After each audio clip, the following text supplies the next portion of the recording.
welcome. Thank you for joining me here on Trinity of Life. I'm Christina Suzuma, your host of this program, and I am still here in Hawaii on the beautiful island of Oahu. Today, we are here at the International Society for Krishna Consciousness. This is their beautiful piece of land here, which we will also give you a little feel for during this interview. I have a very special individual with me today that has been a mentor in my life, a dear friend, and truly a loved one. Her name is Cynthia Chu, and it brings me great honor to have with me today one of my dearest individuals in my life that has made much change for me. um, Hello, Cynthia. Thank you for joining us Thank today. you for inviting me.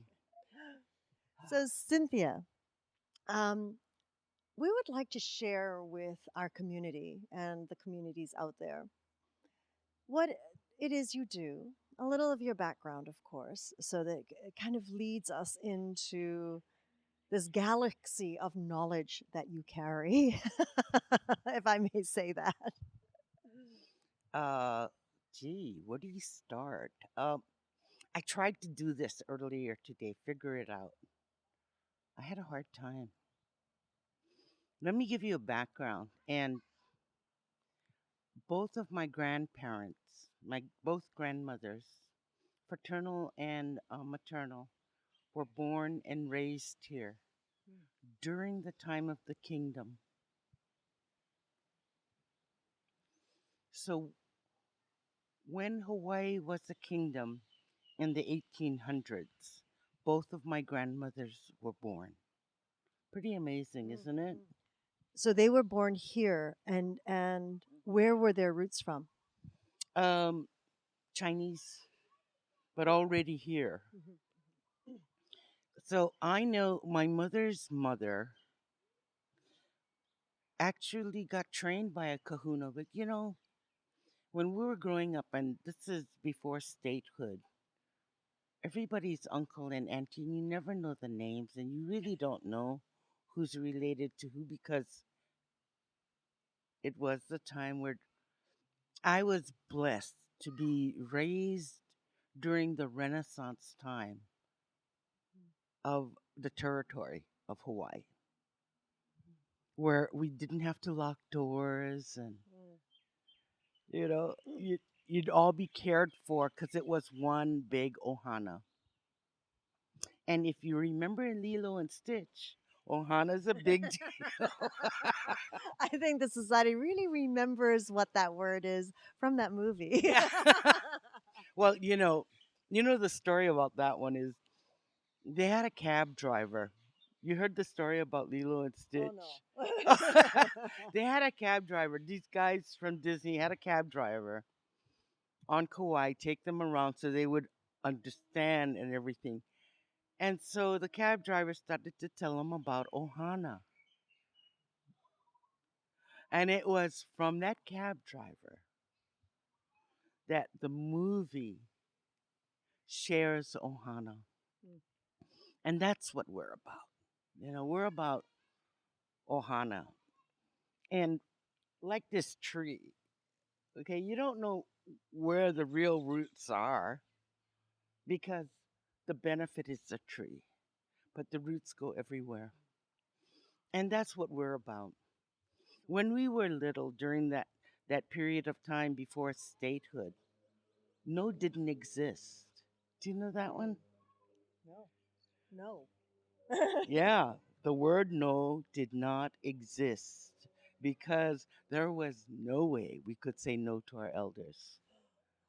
Do you remember, or were you after that time? No, I know growing up in my tradition, in my culture, that didn't exist at Doesn't all. exist. So whatever the elders told you to do, you did.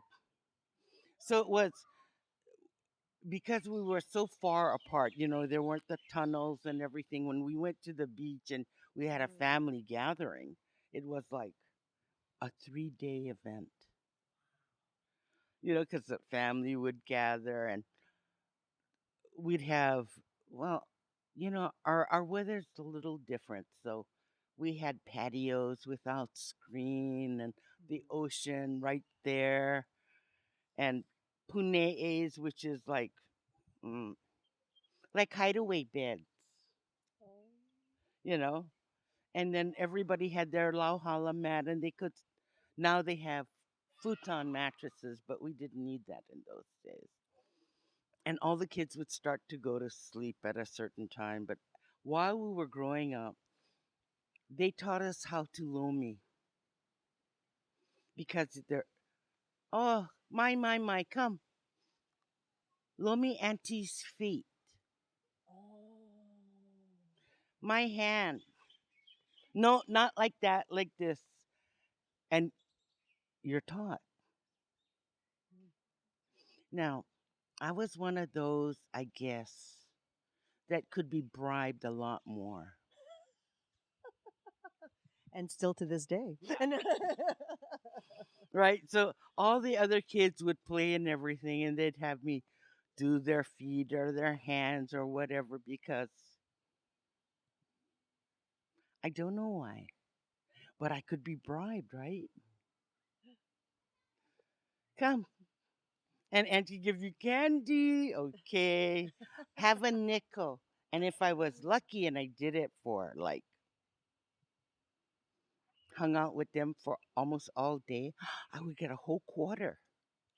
That was a big deal when a nickel bought milk nickel ice cream.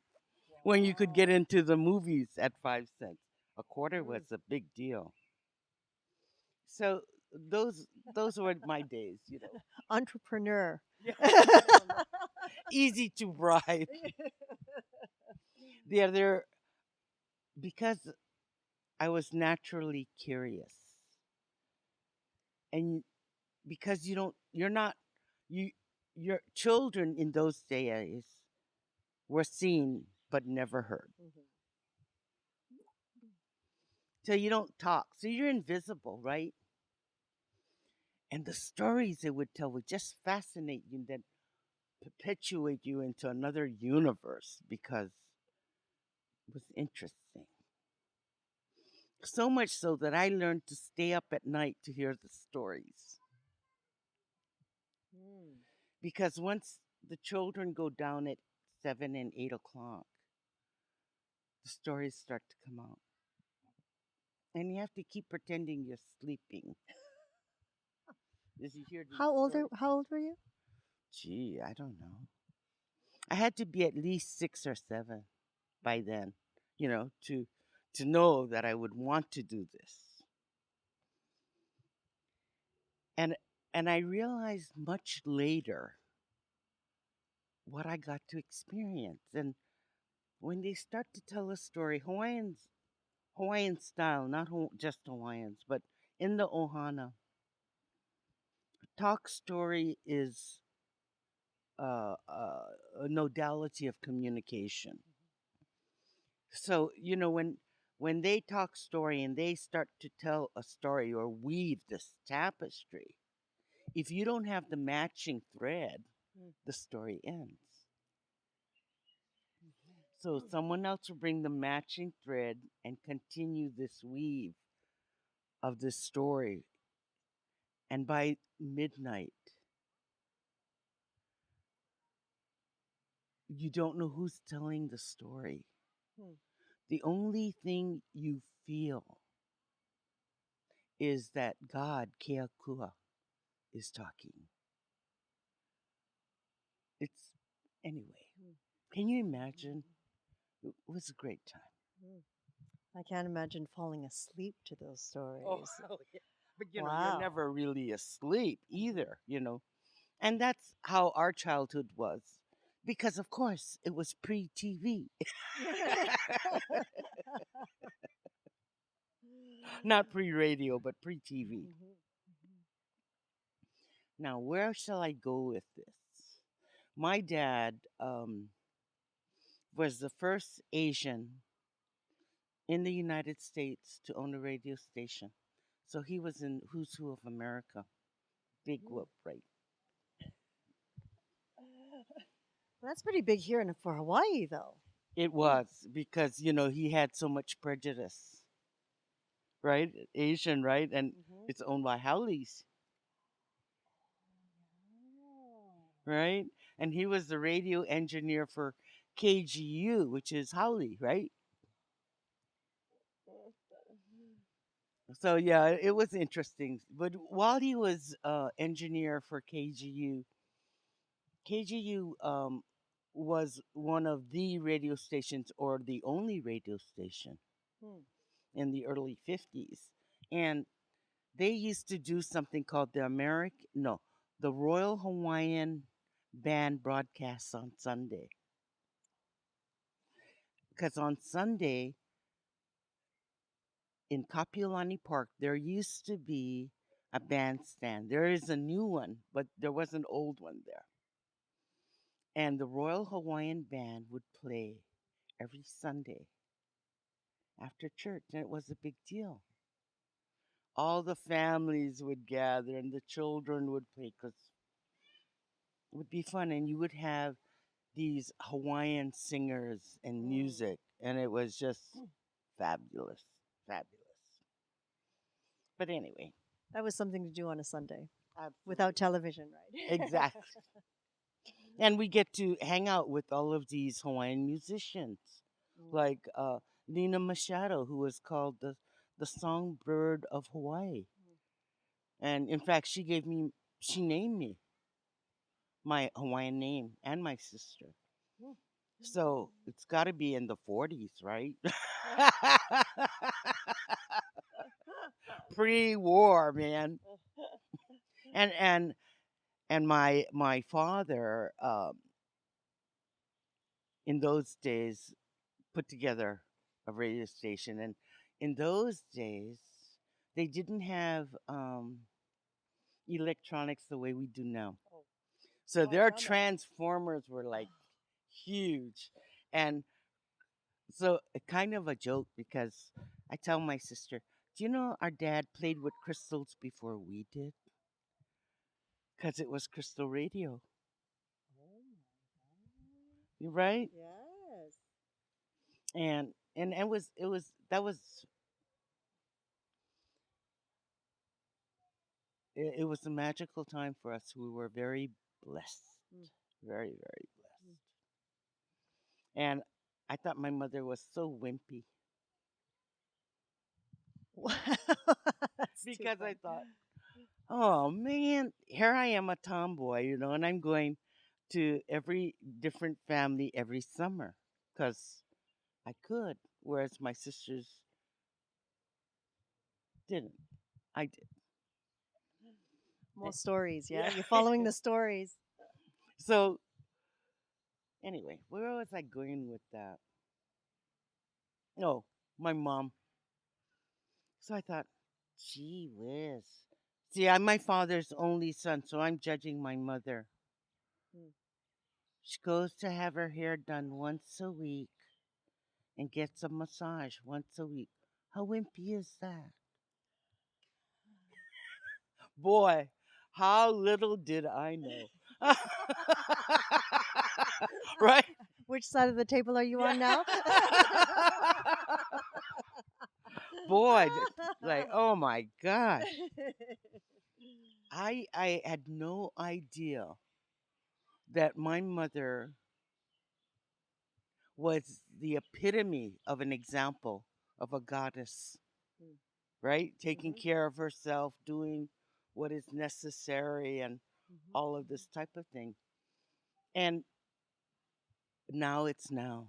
And we have realized in the last 30 years about preventive, because angels exist and alternative is what it is. Well, actually, now they're starting, interestingly enough, starting to move away from the word alternative and actually moving into the word holistic Yeah, as a whole and combining all the different resources and modalities that we have today and creating that flow. And it's not even about preventative anymore, it's about wellness. exactly. And we really have to, when in the year 2002, I was with Kahu Abraham, and you know, kahunas are different. We think differently. We look differently. Abraham. Can you give our audience the definition of a kahu? Kahu is like a spiritual minister. Mm. Kahuna is really means mastery, Hmm.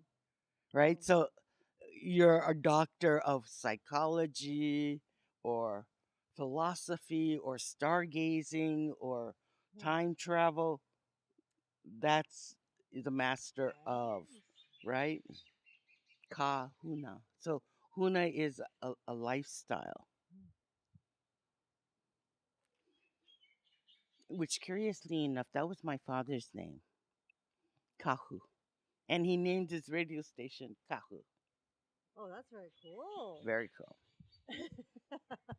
Very, very cool. So KAHU. That's the KAHU. That's a great title. don't go to the rest of it. But yeah, so it, oh, that was interesting. So he said, so Kahu Abraham said, you know, they have the MRI machines now.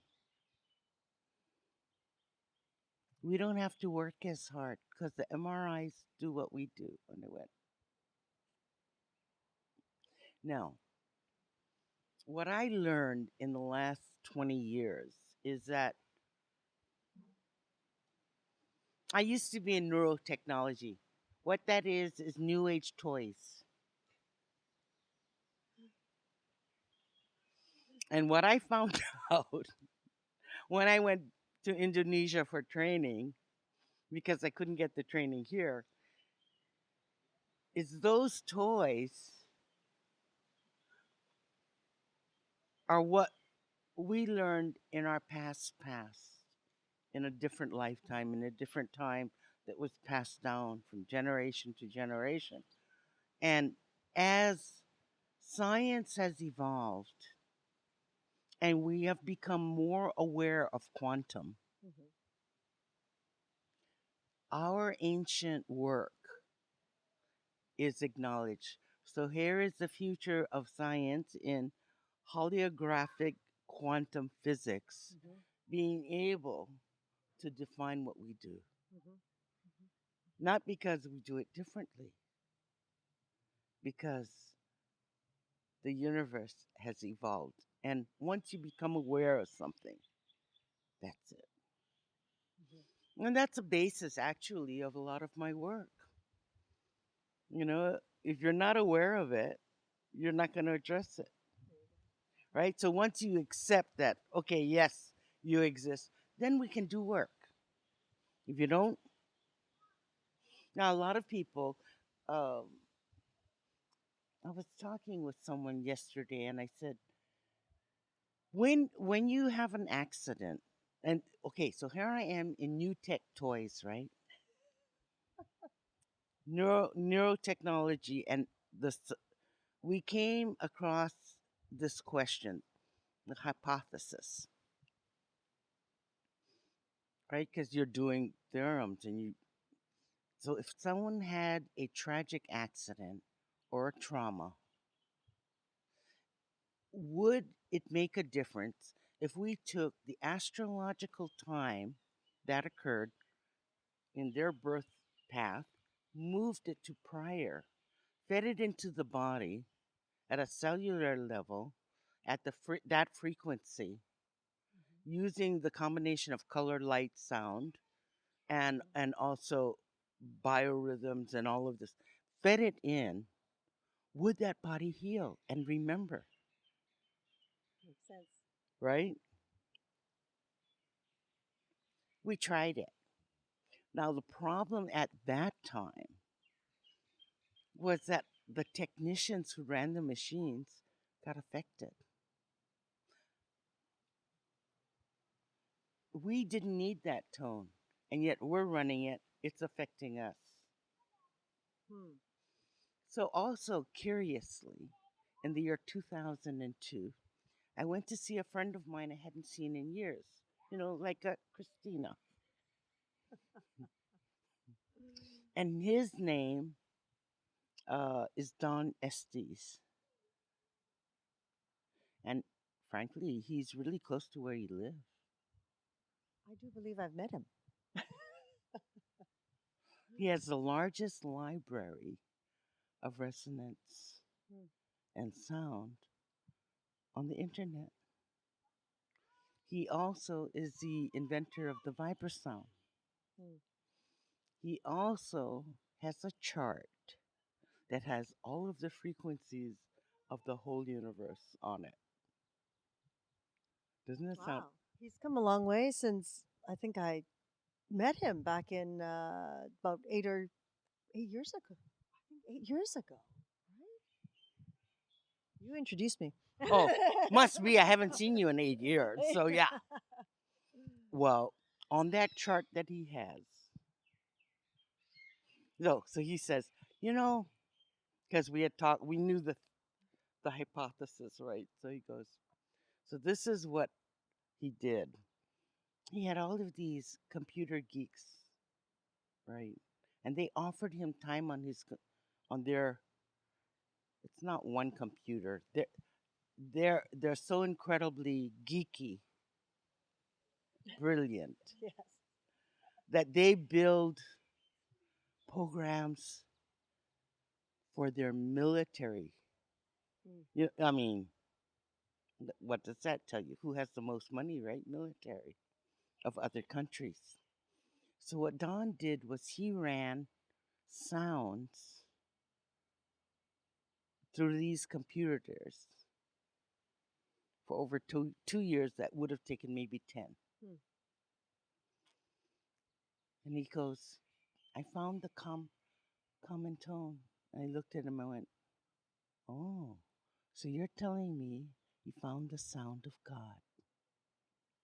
It's on the chart. So if you get back to Venice or Santa Monica, have your voice print made Mhm. interesting. And then maybe go back and have another real interview, maybe with Trinity, Mhm. you know, with Don, because he's pretty amazing. Now, I found that rather curious that in the same year, 2002,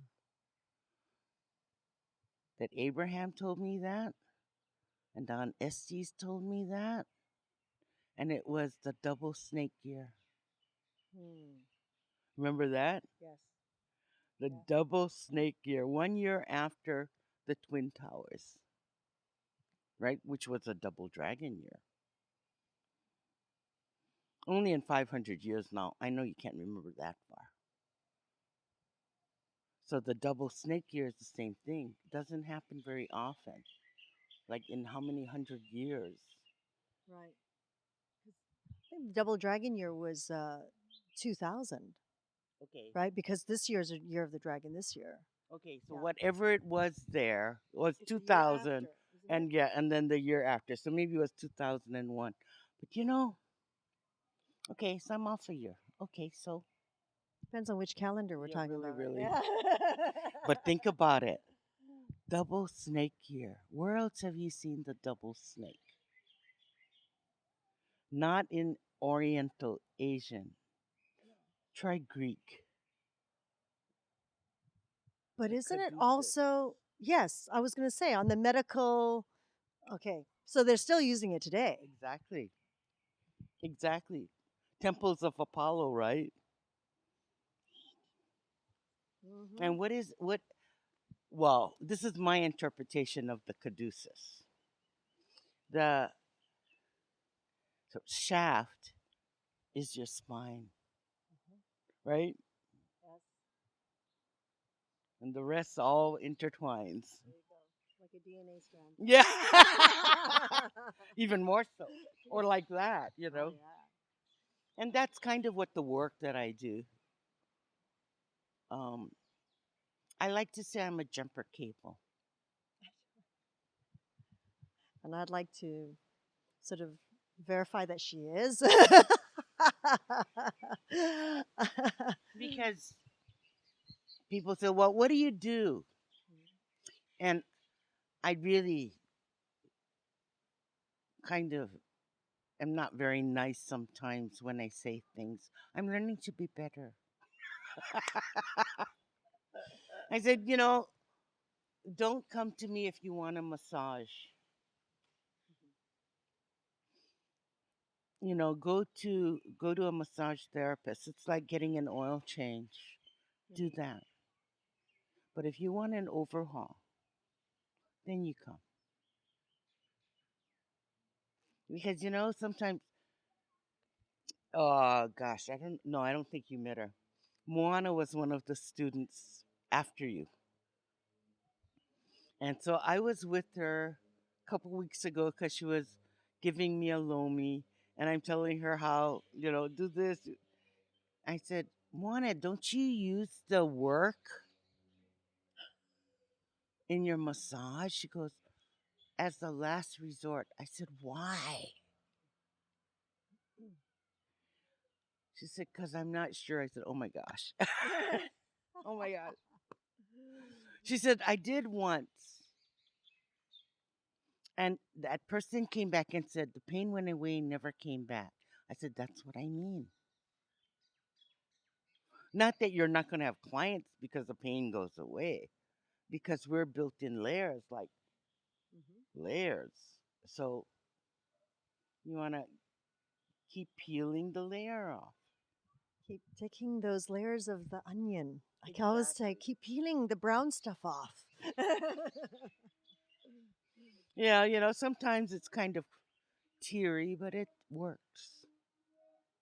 I think you said very early on in this interview, it's almost like the people who are ready to make change or who are ready to make a shift and be mm, to really see what it is. Well, people say yeah, they want this and they want that, but they really don't sometimes because it's scary.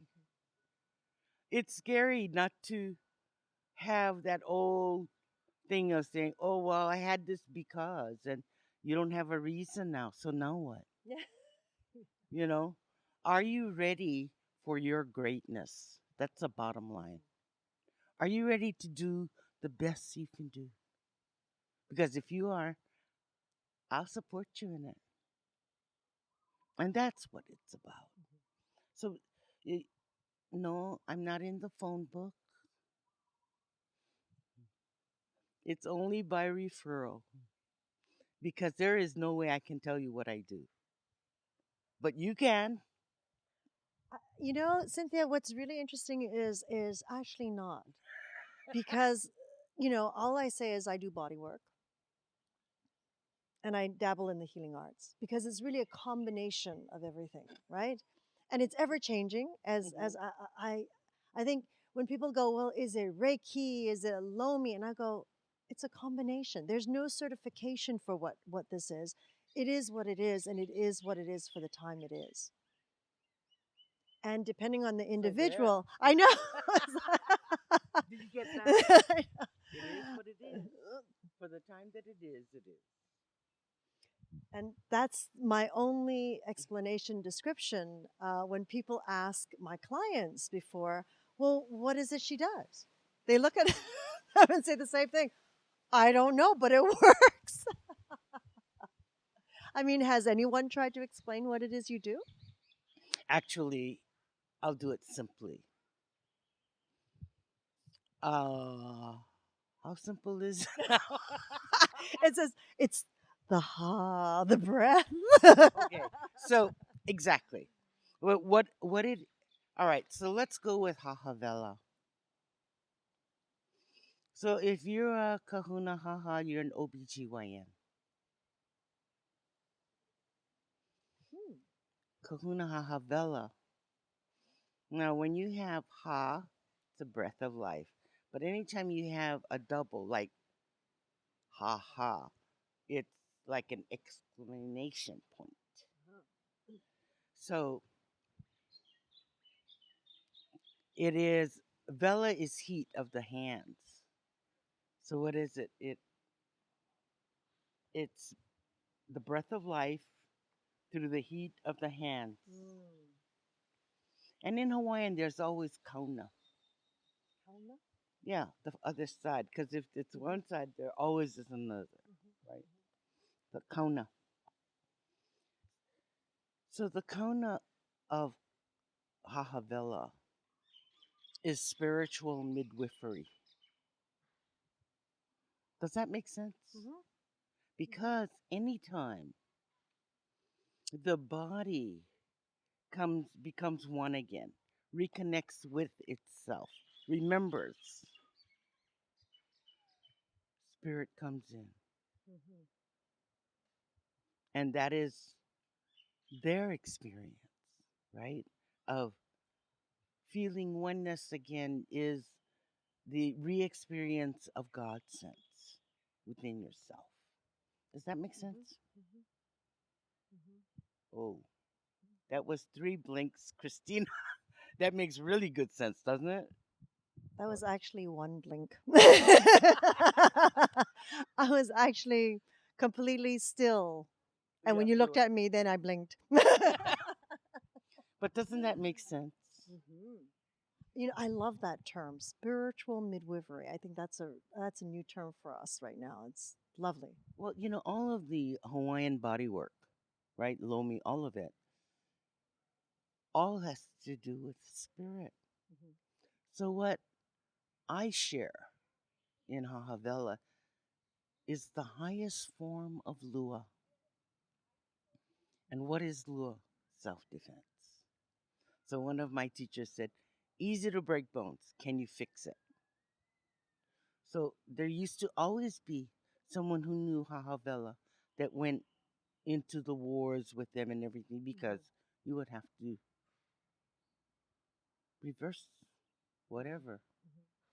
Mhm. So just to let everyone know, Lua is the martial form of the Hawaiian form of martial arts. Right. Okay, so it's like Tai Chi. Tai Chi, which people are very familiar with that word, though they see it practiced in the gardens and everything. Tai Chi is actually a very powerful way of war and the martial side of it. And the Tai Chi that people are seen practicing is actually the flip side. Exactly. And it's really interesting when Hina, the Hawaiian goddess, moon goddess, right, sent her sister Laka to teach the dance. She told her, go teach the dance. As I followed it, this is what led me to Indonesia. Because this dance, what we call the hula, and different forms Mhm. throughout the Pacific, very similar. Mhm. Same power, same everything. What is it? Right? It's the Philippines, it's China, it's Tai Chi, it's Qigong, it's karate, it's Mhm. Taekwondo, all with energy. What is it? To me, um, we are an electromagnetic body. What do I do? Why I say jumper cable? We work with the electromagnetic field of the body. The connective tissue of the body carries the electromagnetic field. So you can manipulate the muscles all you want, but until you get to the electromagnetic field of the body, the connective tissue, the fascia, all of this, you're going to always have the same issue. Does Mhm. that make sense? There. I explained it. Now what are we going to do for the other 40 minutes? I did good, yeah. Real good. Yeah. uh, the work that you do, Cynthia, it's hands on, right? Oh yeah. Well, it doesn't have to be, but yes. Well, if you're jumper cables, you don't you have to attach one in. Yeah. Just be careful because sometimes people are 4 foot Oh no, 240, 220 lines, and you're only a 120 is not good. I asked one guy who would do it. I was in Marin, and so I got a massage therapist to this guy who could stretch me. And I said, "Did you ever get shocked before?" He goes, "Never. I'm grounded." And I looked at him and I said, "How long have you been doing this?" He goes, "9 months." I went, "Oh, have you ever gotten shocked? If you've done it enough, Yes, you've been shocked." yes. No matter how grounded Yeah. you Like, think you are, it's like unless you're like this beautiful banyan, and even then, I'm sure it gets shocked now and then. and it's interesting because the people who you think won't shock you shock you. This real very nice teacherly type and so sweet, and you zapping and go, "Whoa, where is all that energy coming from?" It, it, you know, we are so in such a time where if I don't have television, but when I see TV commercials, it cracks me up. 'Cause all of these little pharmaceuticals that tell you it may cause impotency or heart or kidney failure and on occasions die, and I'm thinking, wow, do you do you know that all of this is not for us, it's for your children. They're brainwashing your children now because they only have to give the true side effects for 2 years, and after that they don't. By law. By law.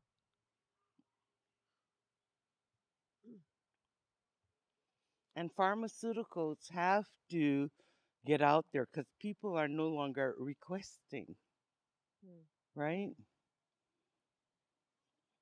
So they have to get you to ask your doctor. mm. And your doctor's probably one of the 90% that failed pharmaceuticals. Oh, that's great to know. But I mean, there is so much out there right now, and there's so much so-called pharmaceuticals right there. It's so hard to keep up. And I can understand how, giving it to the doctor's credit as an individual. Hmm. I mean, they're bombarded all the time, Always. completely bombarded. And there's so many I know who are now beginning to look at things in an like holistic way, like getting into the meditation. They're actually prescribing their patients to do meditation or yoga or other kinds of physical exercise that isn't the physical that used to be, like which Hmm. is walking or swimming or running, but more meditative, more breath work. Qigong. Yeah, yeah, which is really great to see. And I know because the more and more that we're interviewing, the more and more of them are actually open to those forms and massage. Go Hmm. get yourself a massage once a week. You need to distress away from giving, as opposed to giving them Prozac or something. Exactly. Well, I'm in an elevator, and where I am is in senior housing, right? So it's independent living. And there's this sign that says Qigong classes for relaxing. They give Qigong classes every Tuesday at 9:30. That's great. That's no yoga classes. No, Not yet. not yet. Not in this one. But of course, and it's about movement. And because I have this interesting thing going on with my knee, I learned that I can go into the water and have a great time Mm, running around and exercising without stressing mhm, me. mhm, mhm. And so I support everybody in getting more exercise because I haven't been, and I want to. And You want to exercise. oh yeah, Oh, this but is a new one, everyone. So You've all I heard go to this. We have this on camera. Cynthia Chu has now decided that it's time to exercise. Hallelujah. well, we have a place here called the Honolulu Club, which is membership. I love it because the pool temperature is like 90 degrees. Oh, Is that lovely? oh, it's that's wonderful and it's really good for your knee. Oh yeah. And then they have cardio exercise and Zumba in the water, Oh, which great. is a little ridiculous for me, but okay, I'll do. Might as well go for it. You only live once. Yep, yep, yep.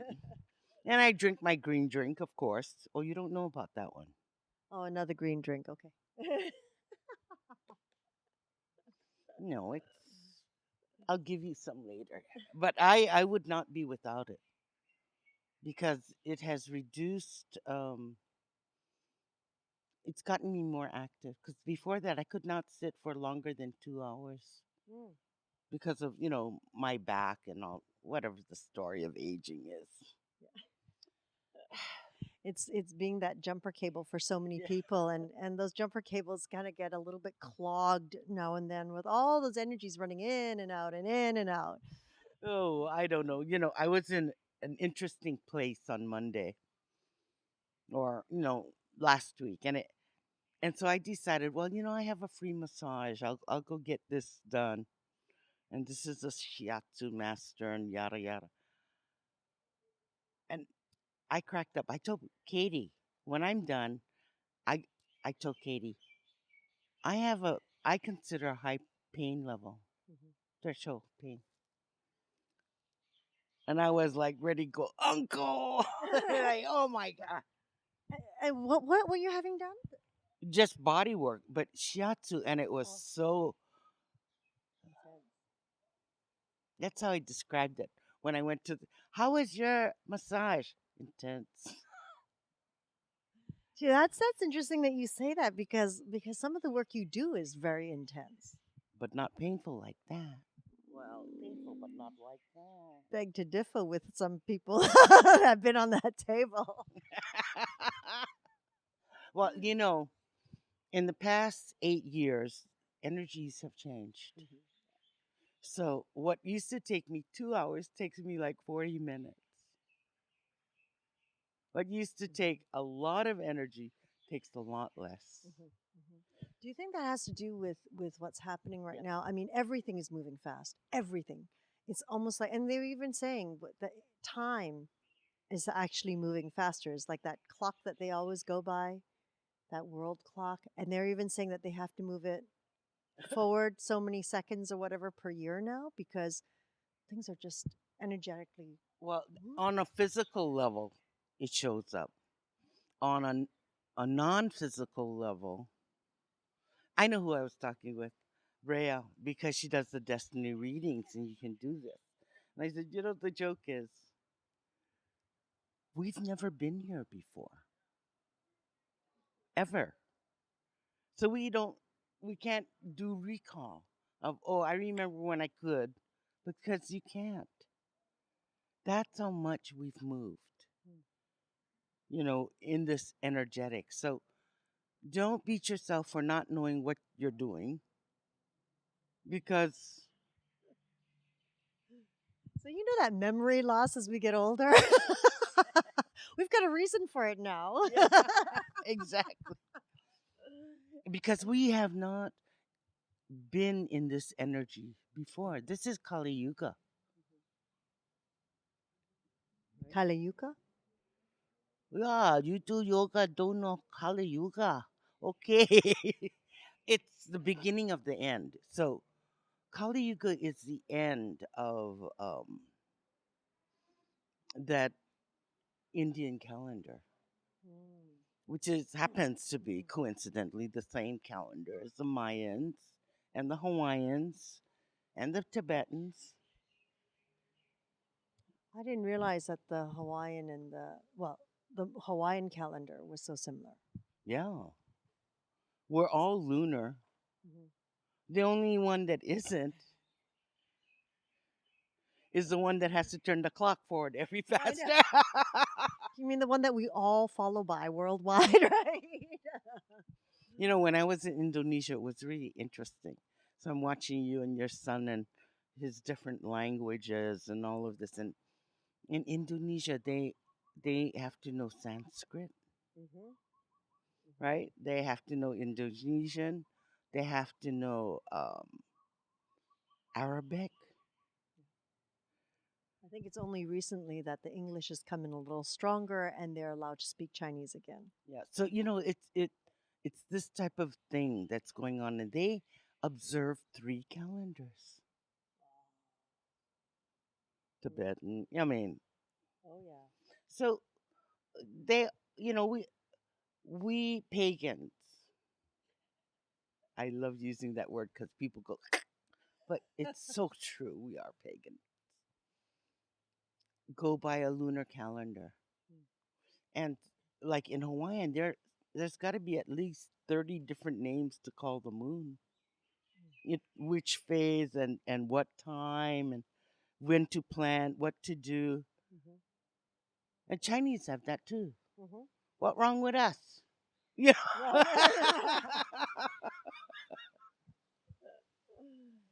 You know, I remember uh, going to the temple and finding out when to marry and everything. And so, Oh, you yeah. know, temple said, no, no, not this year, next year. So being right young and not too bright, I waited till January 7th to get married. You didn't tell me that Chinese New Year is on the Hey. 18th. Well, obviously that marriage didn't quite work that well.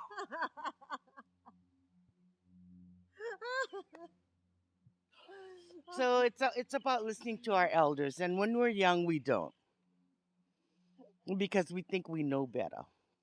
But now we're older, we know better that we don't know. You know that you don't know. That is a sign of wisdom. Yeah. When you start to know, you don't know. I'm waiting for my grandson to get there. Ay,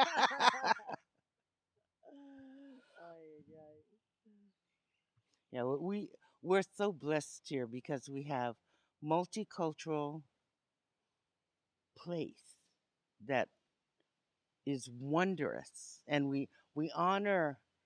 Yeah, we're pagans, you know, but imagine if you weren't born on an island, you wouldn't have an island mentality. What does that mean? That you don't count your blessings every time it rains. You don't know how it is to not be in another country's energy all the time. You're 2,500 miles away from any large mass. Now, come on, Christina.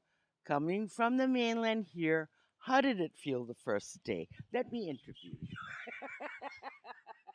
I have to tell you, it's always a blessing to step on that plane on the way here, whether it be here or the Big Island or Mount, any of these islands. Hmm.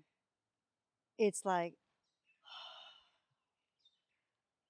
finally drifting away. It's like,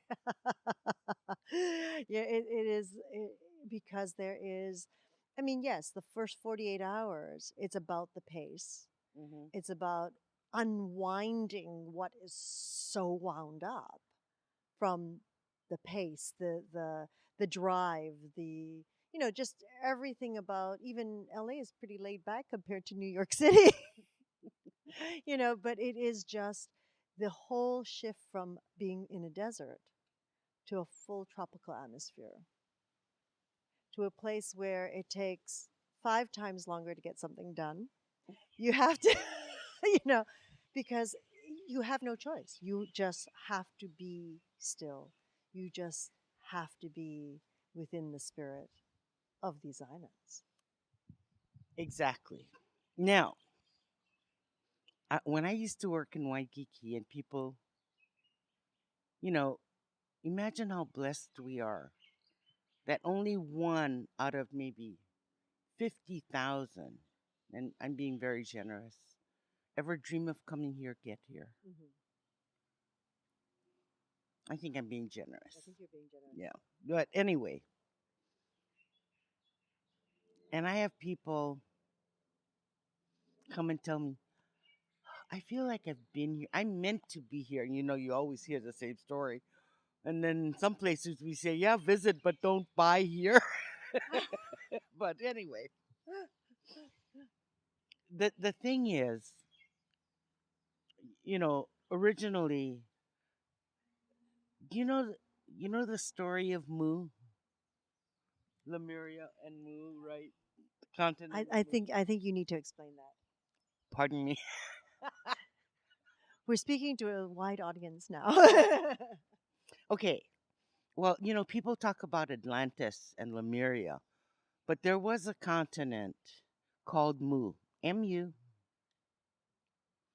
And in the early 50s, a trilogy was written about Mu, continent of Mu, children of Mu. Anyway, that type of thing. In the 50s, imagine, early 50s. Well, one of the theories is that the moon is where could fit into where the Pacific Ocean is. Hmm. So it got pulled out, right? That was Mu. That was Mu, as in not the moon was Mu. The area where the moon Yeah, got was pulled Mu. out of was Mu. Right, right. Okay, so this is going to take too long. So what I'm going to do is shorten the story. And I tell people, okay, remember when you land here, the first 5 minutes. Because if you can remember the first 5 minutes you've been here, it takes the mind 5 minutes to go take you into a denial that you were here before. Hmm. So that's how you know if you're Lemurian or not. If you're Mu'ai, which is what it's called, you're a Mu'ai. You're part of Mu, a citizen of Mu. And then at another time on Kauai, I'll take you to a kahuna that can very much indoctrinate you in being a Mu'ai. Like in realms you would never believe. But anyway, but I'm keeping it simple. Hmm. So when you landed and you got off the plane, because your sense is the first sense that's activated, right? Mhm. When you're born, what is the first sense, right? Mhm. Mhm. What did you smell? The island air, Oh, absolutely. right? And within 5 minutes, your mind goes into not denial, no longer smell it, Mhm. right? You know that smell, Oh, yeah. Absolutely. right? And it isn't just about the flowers, because you can land anywhere on any island, it'll be the same thing, right? It's the sweetness of what? Our air? No, it's beyond that. What is it? Maybe if aloha had a smell, that's what it would be, Mm. right? Unconditional love. Just no judgment, just be. And with that, aloha. Mm. Malama pono and take care of yourself. That's very beautiful. You see, this is Mu, because we're in the middle of the Pacific. Absolutely. So, in actuality, what you're saying is anyone who lands here, even if they're first time here, within the first 5 minutes, if they feel like they're coming back to Mm-hmm. something they know, Yeah, they exactly. are from the land of Mu. Exactly. From however many lifetimes away, the cells always remember Mm-hmm. before they hit the denial. Yeah, but it's. Well, I guess my son is definitely from Mu because he called to be born here. And he wanted to be specific too on the big island. In the water with dolphins? Oh, you know that's like Could it's do. so yes, but it's like timing, timing. Yes, yes, no, not yet. Yeah, Yes. any mother will know. It's like, oh, well, at least he chose it first, right? He chose the island. That's great. Okay, he chose the place. Great. Okay. You know, the universe is always in synchronicity. It's just our acceptance of it. And with that, Malama Pono on this great Kamehameha Day. I know, amazing. It's a holiday today here in Hawaii. Yeah. Yes. And on all the islands, and it's a big deal. So much so that the parade that started at the palace may probably now be reaching Waikiki, which maybe you'll see some of. We'll definitely try to capture some of that to intertwine with this wonderful interview here with Cynthia, which this is the first time we've been able to interview her. And I know it's not going to be the last because hopefully we can bring and show you some of the work she actually does when she's actually doing it. Yeah, that would be fun.